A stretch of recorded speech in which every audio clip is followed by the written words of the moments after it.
lo importante de la decisión. ¿Por qué quise entrar con todo esto y compartir con todo esto? Porque no tengo dudas de que las decisiones de nuestra vida han definido precisamente nuestro destino. Hay un viejo poema que dice que el camino se hace al andar. Y por supuesto que es así, porque el hombre, también dice otro sabio poeta, es el arquitecto de su propio destino. Nadie puede decidir por nosotros, aunque hay decisiones de otros que nos terminan afectando. Quiere decir que el éxito en la vida de un hombre en gran parte depende de la toma de decisiones, pero no solamente de la toma de decisiones, sino de decidir bien. No es cuestión de decidir, sino que es cuestión de decidir bien. Fue por eso que yo les comentaba el día domingo que Dios a Israel, en Deuteronomio capítulo 30, le dijo: yo hoy pongo delante de ustedes la bendición y la maldición, la vida y la muerte, elijan. Lo que más le costaba a Israel era elegir. Lo que más le costó a Israel es entender que tenían que tomar una decisión sabia, inteligente. Pero una decisión que tiene que ver y que los involucraba a ellos a lo que iban a vivir.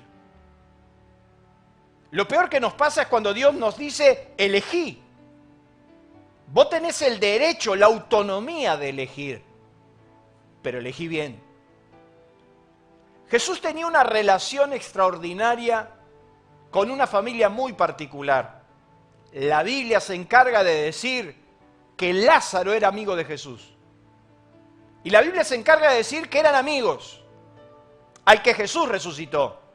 En la casa de Lázaro no solamente se van a dar instancias que quedan en el recuerdo de una familia muy querida por Jesús, de esas familias que si estaría en Argentina podríamos decir que nos podemos quedar tomando mate hasta altas horas de la madrugada charlando y parece que los temas no se terminan. Qué lindo es disfrutar esa amistad, esa relación. Y no solamente ahí, sino que la Biblia nos enseña que en la casa precisamente de Lázaro, Jesús va a ser ungido por última vez antes de la crucifixión. Y Jesús de hecho que dice que esta mujer que me está ungiendo me está preparando para la sepultura, y establece una ley que todos los predicadores tenemos ahí que prestar mucha atención, porque Jesús dijo: de cierto os digo, que donde se predique el evangelio de este reino, se hará mención a ella para honra de ella. Jesús está diciendo que todos los que predicamos y hablamos del evangelio de Jesucristo tendremos que hacer mención a esa mujer que quebró el frasco de alabastro y lo derramó sobre todo el cuerpo de Jesús. Dice que la casa se llenó del olor de ese perfume. La casa de Lázaro se llenó del perfume de gloria. Jesús paraba muchísimas veces en ese lugar, en esa casa, y tenía una relación amistosa, una relación tierna con estos tres: Lázaro, Marta y María. Qué interesante, porque parece que cuando se iba construyendo esa relación, o cuando Jesús empezó a visitar más seguidamente esa casa, quizás cansado del camino, de paso, o quizás porque tenía que reponer fuerza, Jesús tenía un lugar donde ir. Y había un viejo himno que se cantaba: ven a mi corazón, oh Cristo, porque en él hay lugar para ti. Y a mí me impacta poder decirle a Dios que de todos los lugares que Él pueda estar, en mi casa, en mi hogar, en mi corazón, Él tiene un lugar. Ese lugar que solo le corresponde a Él.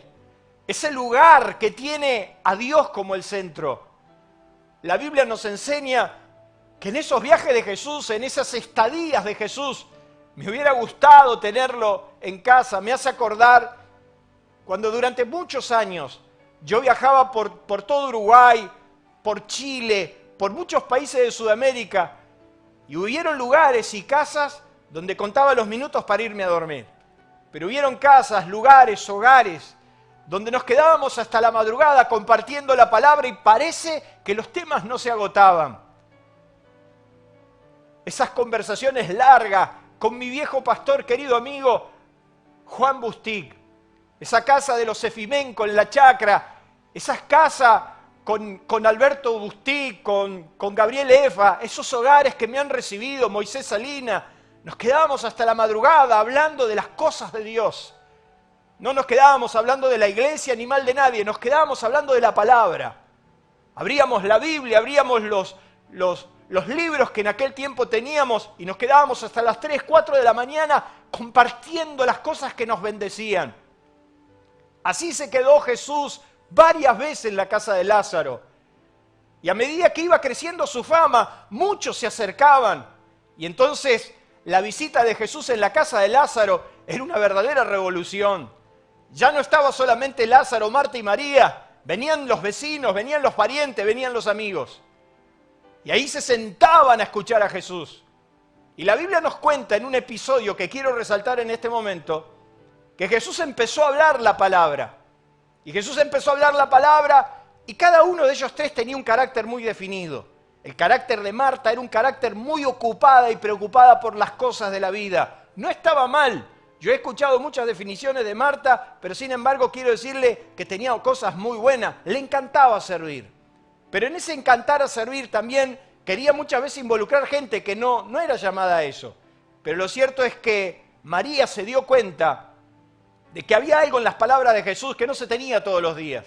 Y entonces la Biblia nos dice que mientras Jesús hablaba, Marta estaba preocupada por muchas cosas. Marta estaba preparando la cena, estaba preparando qué comer, cómo comer y de todo. Y María se sentó a los pies del Señor a escucharlo atentamente.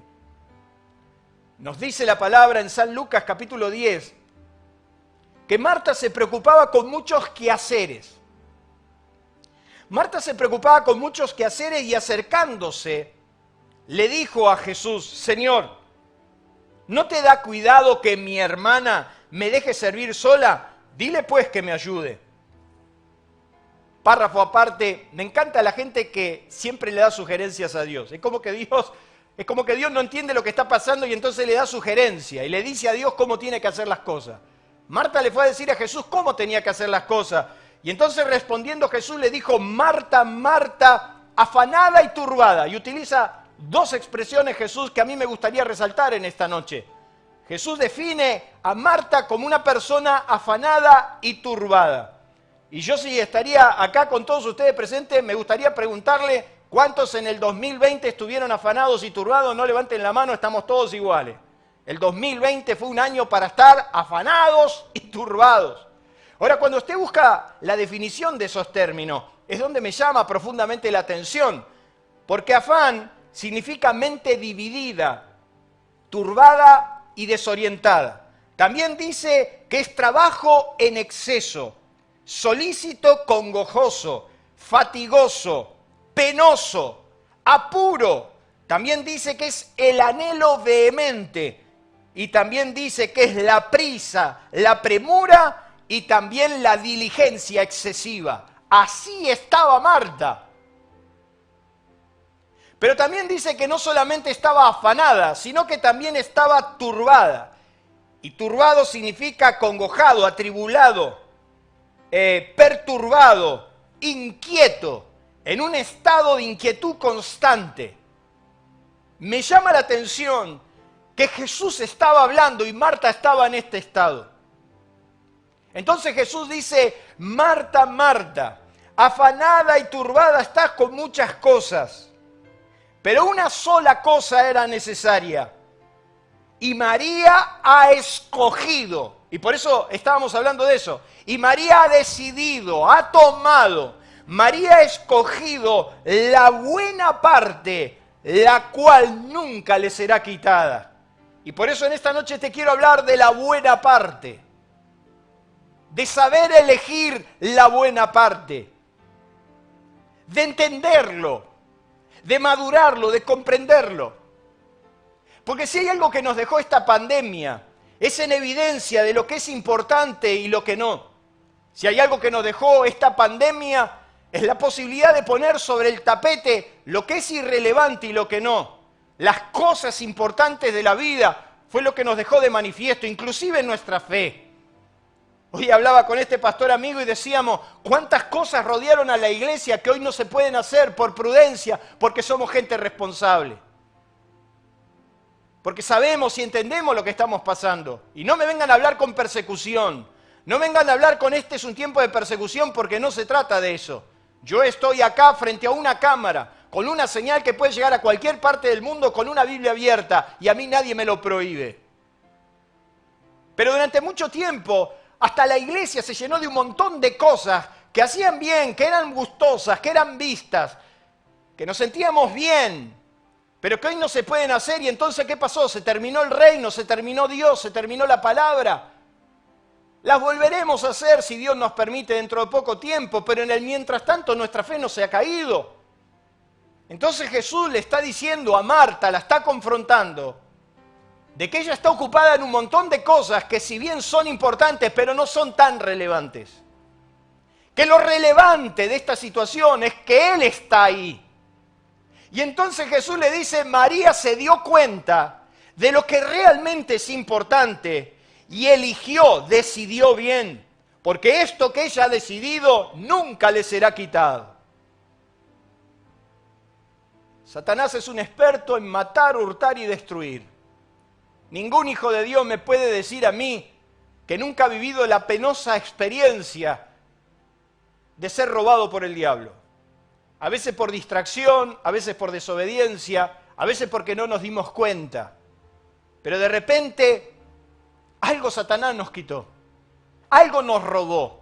Él es un especialista, sutil.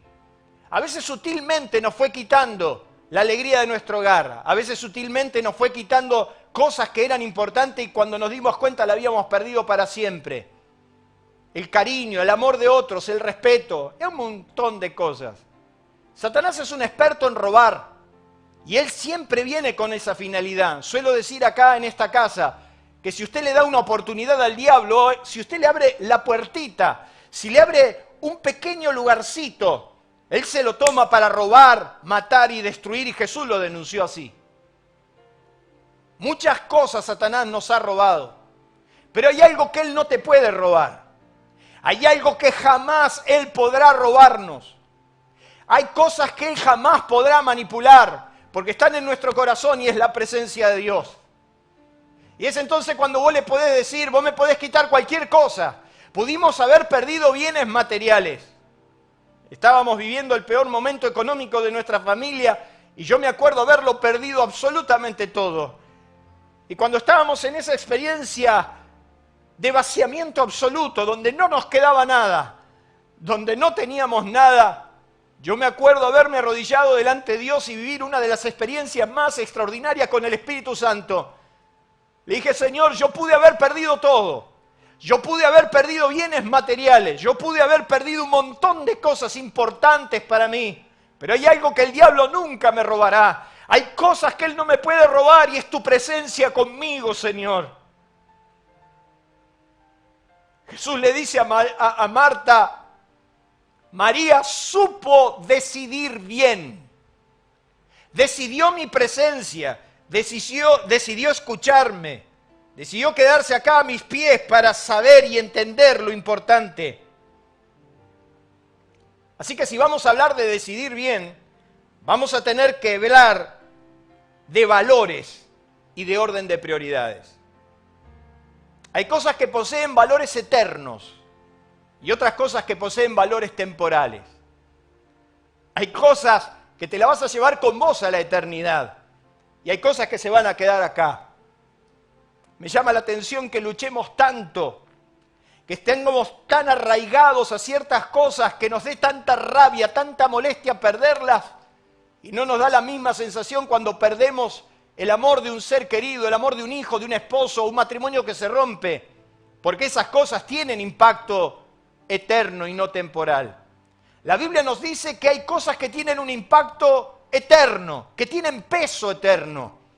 Hoy hablaba con Gustavo de la noche que nosotros le dijimos sí a Dios. La noche que un grupo de jóvenes y adolescentes decidió decirle a Dios que sí. Tuvo un peso eterno tan fuerte en nuestros corazones que nunca más fuimos los mismos. Nuestra vida, nuestra juventud, nuestra adolescencia la vivimos en función a esa decisión. Tuvo un impacto y un peso eterno. Y esa es mi caja de ahorro y mi cuenta personal más grande que tengo. Porque a lo largo de 35 años ininterrumpidamente le he sido fiel a Dios en todo lo que pude. No digo que haya sido lo suficientemente fiel, pero en lo que a mí respecta hice lo posible. Y esa cuenta personal se fue acumulando y tiene un peso en la eternidad donde yo sé que el Dios, como diría el apóstol San Pablo, el juez justo va a retribuir a cada uno según sus obras. Eso me lo llevo conmigo. Eso tiene un peso eterno. Tengo en mi oficina la foto cuando pude bautizar a mis hijos. Eso tiene un impacto en la eternidad, un peso de gloria.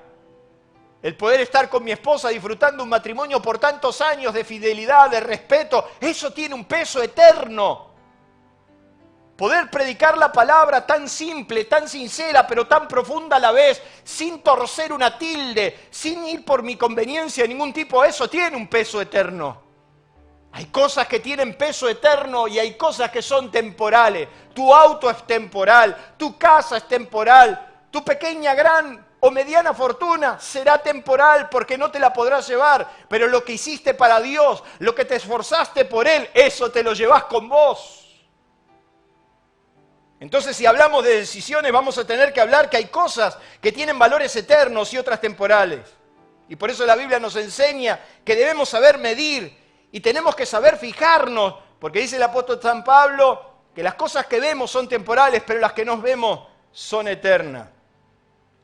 Dios nos está enseñando a saber valorizar las cosas en este tiempo, saber apreciar lo que tiene un impacto eterno y lo que no, las cosas que pueden pasar a un segundo plano y las cosas que son tan importantes. Marta no se dio cuenta de que lo importante en ese momento y en ese espacio era que estaba el Hijo de Dios. Pero ella estaba afanada, turbada con tantas cosas que no sabía qué hacer. Muchas veces hasta estamos afanados por servir a Dios. Si hay una crítica que yo tengo que hacer en este tiempo, es la desmesura que muchísima gente, quizás sin darse cuenta, tenía con el afán de buscar un protagonismo, que más que servir a Dios era buscar un protagonismo para ser o pertenecer. Me he dado cuenta que mucha gente estaba demasiado preocupada por servir a Dios, por hacer cosas para Dios, y no se daba cuenta que lo importante era lo que Dios puede hacer a través nuestro. No, no es importante lo que usted puede hacer para Dios. ¿Qué dijo el pastor? Sí, no me equivoqué. Lo vuelvo a repetir. Soy una persona que pienso ante hablar. No es importante lo que puedas hacer para Dios. Te lo repito, no es importante lo que puedas hacer para Dios.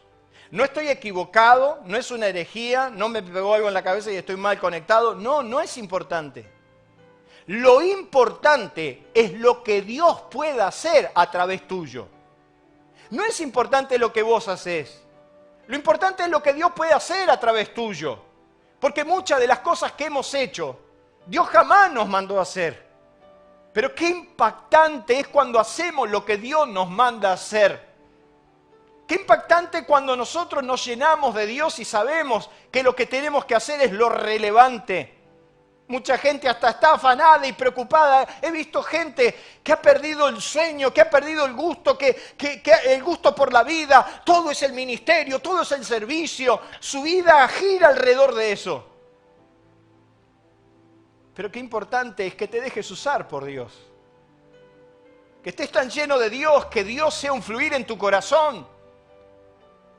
Por eso Pedro y Juan, cuando se encontraron con el cojo, y el cojo le pidió una limosna, él dijo, no tengo plata ni tengo oro, lo que tengo, lo que está dentro mío es lo que te doy.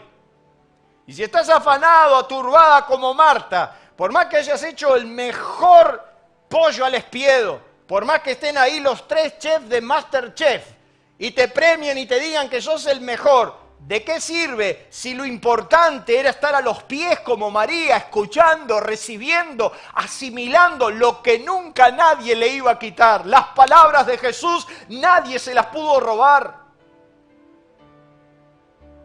¿Pero en qué quedó el pollo de Marta? En 20 minutos. Mi mamá, a quien le mando un beso muy grande, pobrecita, éramos 6. sentados a la mesa, 6 hermanos, 8 en total. Y mi pobre vieja, como le digo cariñosamente, por ahí estuvo trabajando mediodía. Y nosotros en 15 minutos le liquidábamos todo. Éramos como la langosta, pasábamos y no quedaba nada. ¿En qué quedan esas cosas? Si hay algo que nos enseñó la pandemia, es a poner lo importante, lo relevante sobre todas las cosas. Lo que tiene impacto interno, lo que tiene un valor eterno en la eternidad, lo que define nuestra eternidad. Pero muchas veces estamos tan afanados y tan preocupados que no nos damos cuenta y entonces corremos. Y Jesús dijo, de cierto digo que muchos, y me llama la atención que Jesús no dijo pocos, dijo muchos, en aquel día, refiriéndose al día donde rendiremos cuenta delante de Dios. Muchos en aquel día me dirán, Señor, no hemos profetizado en tu nombre, no hemos hecho milagros, no hemos hecho un montón de cosas. Y yo le diré, apartado de mí, hacedores, mire lo que dijo Jesús, hacedores de maldad, nunca los conocí. Y eso me impactó tanto, porque hay mucha gente que piensa que porque Dios la usa, es porque está en lo correcto y no es así. Estos hacían milagros, estos profetizaban, hacían señales y Dios no los conocía.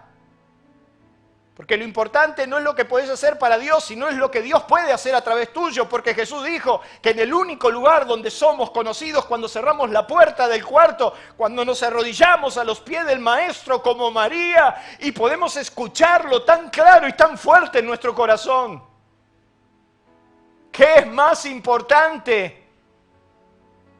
¿Tener tu relación personal con Dios o lo que podés hacer para Dios arriba de una plataforma o donde vos pienses? Yo empecé a darme cuenta con el paso del tiempo qué importante era venir a la iglesia, escuchar al pastor, aprender, aplicar, pero la batalla se libraba los lunes. La verdadera batalla, yo me daba cuenta que el domingo terminaron las danzas, el domingo terminaron los saltos, el domingo terminaron las glorias, los honores, estábamos todos contentos, pero el lunes estaba yo y mi problema, y las batallas se liberaban los lunes, los martes, los miércoles, los jueves, los viernes. Lindo es venir, compartir, saltar, danzar, publicar, decir, afirmar. Pero tu hogar, tu matrimonio, tus problemas económicos, tus problemas de salud, ahí están los lunes, los martes, los miércoles, los jueves, los viernes.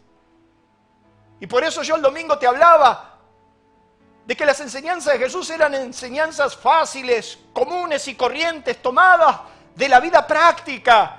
Y entonces Jesús tenía que hablar del perdón. Y podría Jesús haber separado y decir la etimología de la palabra perdón viene de esto, lo otro, y empezar a meterse en todo eso que está bien que lo sepa. Pero Jesús dijo, ¿cómo le hablo a la gente del perdón? Ah, ya sé cómo le voy a hablar. Miren, vengan, escuchen esta parábola. Un día, un muchachito se paró delante del padre y le dijo, Padre, dame la parte de los bienes que me corresponde. Y entonces el padre no tuvo otra alternativa que repartir los bienes.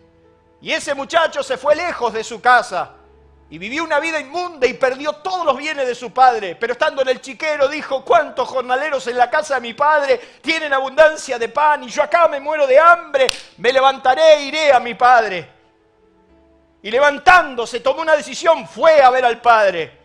Pero dice que el padre lo esperaba todas las mañanas. Y entonces Jesús le empieza a hablar por la parábola del hijo pródigo, que el amor del padre nunca se perdió, que el amor del padre nunca se agotó, que por más que te fuiste lejos de casa, Él te sigue esperando todos los días. ¡Qué enseñanza común de la vida práctica!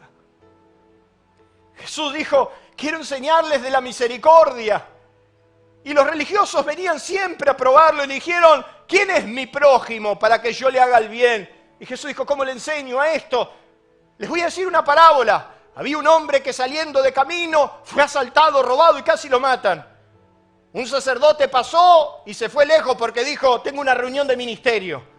Un levita lo vio y dijo, llego tarde al ensayo. Pero un samaritano pasó, lo vio malherido y dice que vendó sus heridas, echó aceite, lo puso sobre su cabalgadura, lo llevó al mesón, cuidó de él y le dice al dueño del mesón, yo me tengo que ir, pero ¿sabes una cosa? Acá te lo dejo a tu cuidado, todo lo que gastes yo te lo pagaré.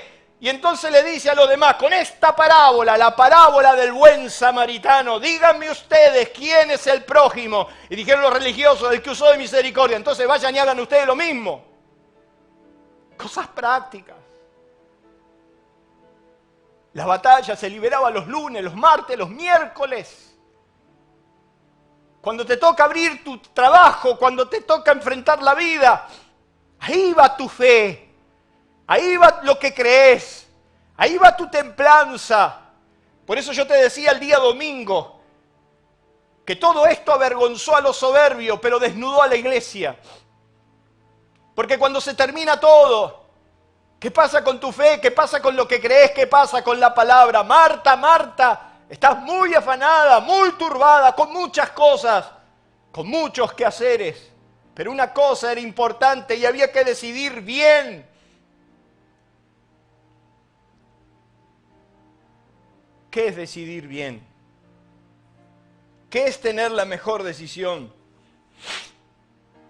Marta estaba tan afanada y turbada que no le permitía oír la directiva de Dios.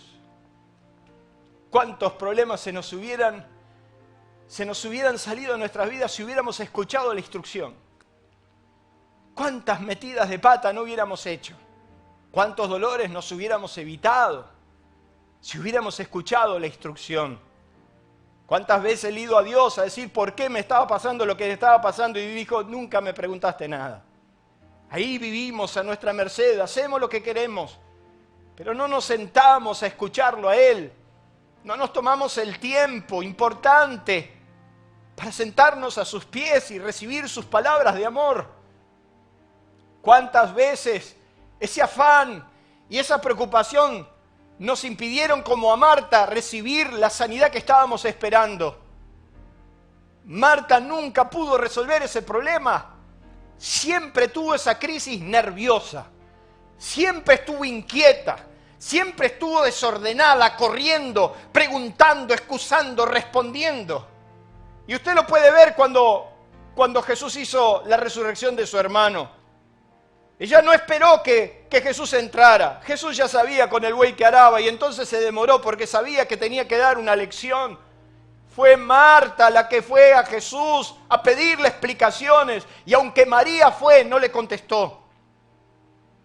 Marta fue a reprocharle al Señor por qué no había llegado. María también, pero el tono fue distinto porque Jesús a Marta le tiene que explicar lo que a María no le explica. Si usted presta atención al relato bíblico, el planteo era lo mismo porque las dos hermanas seguramente se decían unas a otras. Vio cómo es el chisme, ¿verdad? Cómo nos alimentamos uno al otro. Entonces Marta y María seguramente que hablaron durante esos 4 días que Jesús se demoró y se decían una a la otra, si el maestro hubiera estado acá, si el Señor hubiera estado acá, esto no hubiera pasado, si el Señor... Y se dieron tanta manija, que las dos fueron con el mismo planteo. Pero Jesús solo le explica a Marta, no a María. Porque Marta nunca escuchó. Fíjese que cuando María le hace el mismo planteo, Jesús no le dice nada. Le dice dónde le pusieron. Pero cuando Marta le dice, si hubieras estado acá el maestro, si hubieras estado acá mi hermano no se hubiera muerto, Jesús le dice, Marta, yo te digo que yo soy la resurrección y la vida, el que cree en mí aunque esté muerto vivirá. Eso Marta nunca lo escuchó. ¿Por qué nunca lo escuchó? Porque estaba afanada y turbada. Y estaba tan afanada y turbada que nunca lo escuchó. María lo escuchó. Entonces a María no había que explicárselo, había que explicárselo a Marta. Y cuando retruca a Marta, Jesús le vuelve a decir, no te he dicho que si creyeres verás la gloria de Dios. Se lo tuvo que repetir, a María no. Es más, Marta, no contenta con las explicaciones del maestro, se fue a mandar a todo el mundo. Tenga cuidado con los hermanos Marta. ¿Sabe quién son los hermanos Marta? Los que siempre te hablan en nombre de Dios y Dios no dijo nada. Porque dice que Marta fue a María y le dijo, el maestro está aquí y te llama. Nunca le dijo Jesús, anda a buscar a María. Nunca. Léalo. Fíjese que Marta se preguntaba y se respondía porque no escuchaba. Y si usted se da cuenta, la gente que no escucha es gente que se habla, se responde, es gente que no entiende, no aplica. Y entonces dice la Biblia que Marta va a María y le dice a María que el maestro la estaba llamando. Y Jesús nunca dijo eso. Tenga cuidado con los hermanos Marta. Esos que siempre andan diciéndote algo de parte de Dios. Eso es lo que te vienen y te dicen, Dios me dijo, hermano, que esto y lo otro. No los escuche. Dios no tiene mandaderos. Dios cuando habla con una persona, habla personalmente. Para eso tiene el Espíritu Santo. Estamos viviendo en el tiempo de la gracia. Yo a veces veo ciertos criterios equivocados de pe a pa con respecto a la palabra porque hasta desconocen el tiempo bíblico que están viviendo. Se abrazan de ciertas cosas que pasan en la Biblia cuando Dios no se relacionaba con la persona a través del Espíritu Santo, sino que se revelaba a través de profetas que venían a traer una palabra de Dios. Pero Jesús ahora nos abrió el camino vivo, dice Hebreos. El camino nuevo, donde el Espíritu Santo nos habla y nos dice, y si Dios te tiene que llamar, te va a llamar. ¿Puede usar personas para confirmar? Claro, lo hizo conmigo, pero después Dios habló conmigo. Ese era el problema de Marta. Pero María siempre escuchó al Señor. Y Jesús dijo que lo que ella escuchó nunca le será quitado. Esas son las cosas eternas que duran para siempre. Esas son las cosas que van a quedar en nosotros. Esas son las cosas que van a perdurar en el tiempo. Y es lo que hace la gran diferencia. Es por eso que yo quiero decirte que escuchar al Maestro es tener en clara y claro a dónde Dios nos quiere manejar, a dónde Dios nos quiere enviar, cuál es su directiva, cuál específicamente es su consejo para que tomes la decisión adecuada. María ha escogido la mejor parte, la que nunca le será quitada. Yo sé que el 2020 fue un año muy difícil para todos. Fue un año donde hemos visto muchísimas falencias, muchísimas dificultades. Pero hay cosas que no te pueden quitar. Y es lo que Dios nos ha dado, lo que Dios nos ha entregado. Qué interesante, porque Dios nunca dijo que lo que hacía Marta no era importante. Esas cosas, por supuesto que son importantes en su lugar, en su espacio, en su tiempo. Pero, por ejemplo, tomarte un tiempo para Dios es lo relevante. Me acuerdo que una vez, saliendo corriendo por mi casa, era muy joven, muy chico. Mi papá me paró en la puerta y me dijo, por lo menos orás cada vez que salís de casa. Y esas cosas que nos llamaban la atención. He aprendido con el tiempo que lo más importante es el tiempo que puedo pasar a solas y en la presencia de Dios. Y eso es lo que realmente vale la pena y eso es lo que realmente va a suceder en tu vida. Quiero terminar en esta noche. La enseñanza de Jesús más clave en Mateo capítulo 6 está una fracción de lo que va a ser todo su discurso, conocido como el sermón de la montaña o el sermón del monte. Ahí están las leyes del reino. Si usted quiere saber cuáles son las leyes del reino de los cielos, usted tiene que leerse todos esos capítulos de Mateo. A partir del capítulo 4 o 5, usted lo tiene que leer y seguir hasta el fondo. Capítulo 10, capítulo 11. Ahí están todas las enseñanzas de Jesús, del reino, lo estableció. Y termina Jesús diciendo, cualquiera que oye estas mis palabras y las pone por obra, lo voy a comparar a un hombre prudente y un hombre insensato el que no las escuchó. Ahí Jesús termina su enseñanza diciendo que la relevancia no es escuchar el sermón, la relevancia es entender la palabra y ponerla por obra. Por eso, durante mucho tiempo sigo insistiendo en lo mismo. El secreto de tu éxito, el secreto para que las bendiciones de Dios vengan sobre tu vida, no es que escuches. El secreto es que vivas, que hagas la palabra. Y Jesús dijo, cualquiera que me oye estas palabras y las pone por obra, no es solamente escuchar, es poner por obra. Cualquiera que escucha esta palabra y las pone por obra, les compararé otra parábola. Les voy a comparar a un hombre que edificó. ¿Cómo le enseño a la gente para que aprenda esto? A cosas sencillas. Bueno, le voy a hablar de alguien que para edificar una casa cavó y llegó hasta la roca y puso el cimiento y hizo la casa sobre la roca. Entonces vinieron los vientos, las tempestades, la casa no se movió. Pero el hombre insensato es el que no me escucha, el que no aplica, el que no pone la palabra por obra. Y entonces, ¿qué hace? Y pone el cimiento arriba de la arena. Y el primer viento, la casa se derrumba. Entonces la gente entendió que el secreto es hacer la palabra. Y vos y yo hemos entendido que el secreto no es que Opai Caputo te ore. El secreto no es que alguien te haga un pase de magia. El secreto no es que alguien te tire un saco o que nos caigamos todos, y no estoy en contra de eso. Porque si es una manifestación genuina del Espíritu Santo, amén. El problema es cuando eso se hace un show y cuando te levantás estás tan hueco como cuando te caíste, cuando no pasa nada. Yo he visto personas caer por el poder de Dios y levantarse sanos de sus enfermedades. Yo he visto a personas y he orado por personas que se cayeron y se levantaron sanos, se cayeron y se levantaron libres. Gloria a Dios. El problema es cuando todo es un enorme show y no haces la palabra. Jesús, cuando está hablando del Sermón del Monte, dijo: no se afanen. No se afanen por el día de mañana, no se turben, no se inquieten como Marta. No se afanen por el día de mañana, porque el día de mañana traerá su propio afán. Miren los pájaros, ellos no siembran y mi Padre las alimenta. ¿Y no valen ustedes mucho más? Miren los lirios del campo, que ellos no hilan, pero yo les digo que ni Salomón con toda su gloria se vistió como uno de ellos. Y si la hierba del campo que hoy es y mañana se echa en el horno, Dios se ocupa de ello, ¿cuánto hará con ustedes, hombres de poca fe? Hombres de poca fe. María se llevó algo que nadie le pudo robar. Esas palabras que Dios te habla, esas palabras que Dios te dice en la intimidad, esos dichos de Dios que son capaces de levantarte de la miseria más profunda. Esas frases de Dios. Yo tengo anotado en mi libro frases de Dios, dichos de Dios que me levantaron de la miseria más profunda. Palabras que Dios tomó de la Biblia y las hizo vida en mi corazón. La victoria se lograba los lunes, los martes, los miércoles, los jueves, solo en mi cuarto, solo en tu cuarto, a solas con papá.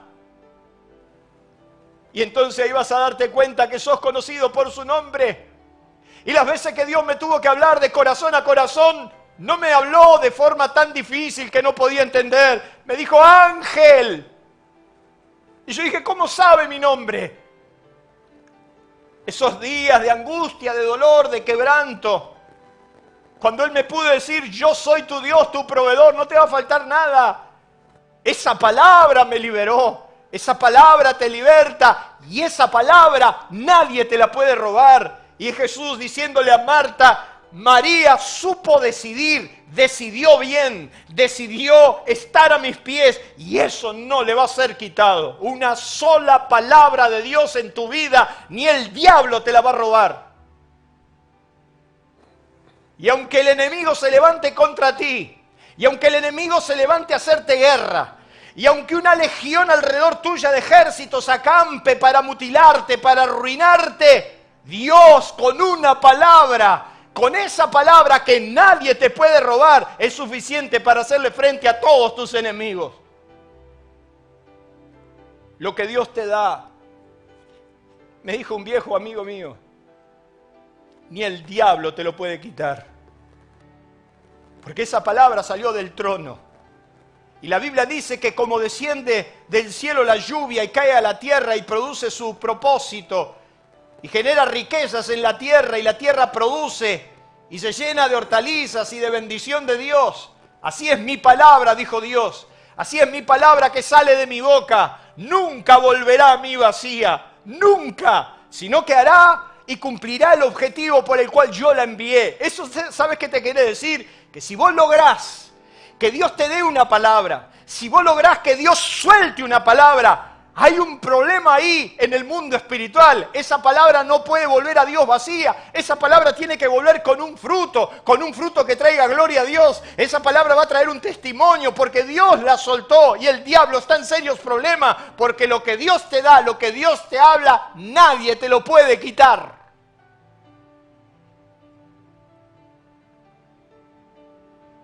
¿Qué esperás para este año? ¿Vos te pensás que el 2021 va a ser distinto al 2020? ¿Qué nos dicen los genios que nos gobiernan?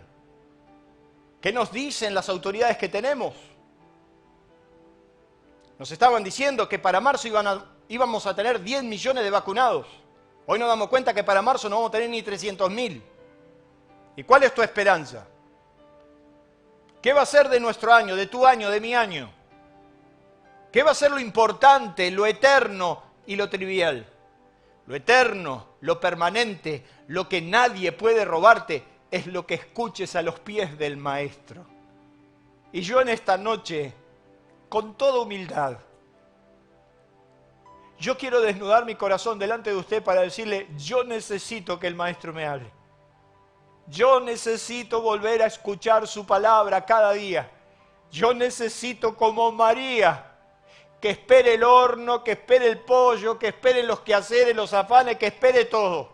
Yo necesito escuchar al Maestro, porque esa es la buena parte. Eso es lo bueno, me quedé con lo mejor del pastel. Es la buena parte, la cual nunca, nunca me será quitada. Hoy a los 49 años, tengo palabras en mi corazón que Dios me habló hace 30 años, con la misma fuerza que al principio. Hoy todavía guardo en mi corazón dichos de Dios, que me los dio a los 18, a los 16, a los 20, cuando soñaba ese avivamiento poderoso sobre nuestra nación. Sigo soñando con lo mismo. Sigo pensando que Dios puede darle un destino de gloria a nuestra nación. Sigo soñando como esos muchachos de 14, 16 años, que puede haber una generación de jóvenes bendiciendo a Dios y siendo testimonio a las naciones. ¿Cómo que no? Sigo creyendo, porque lo que Dios te da a sus pies, ni el diablo te lo puede robar. Durante muchos años, Satanás trató de robarnos muchas cosas que estaban en nosotros y la hemos cuidado como Abraham en su pacto. Yo hoy te quiero invitar a algo.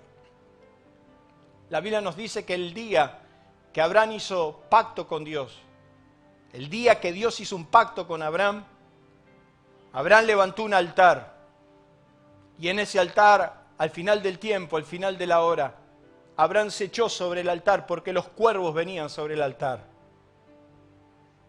Muchas veces los cuervos, los enemigos de ese pacto, de esa bendición, van a venir a robarte la semilla.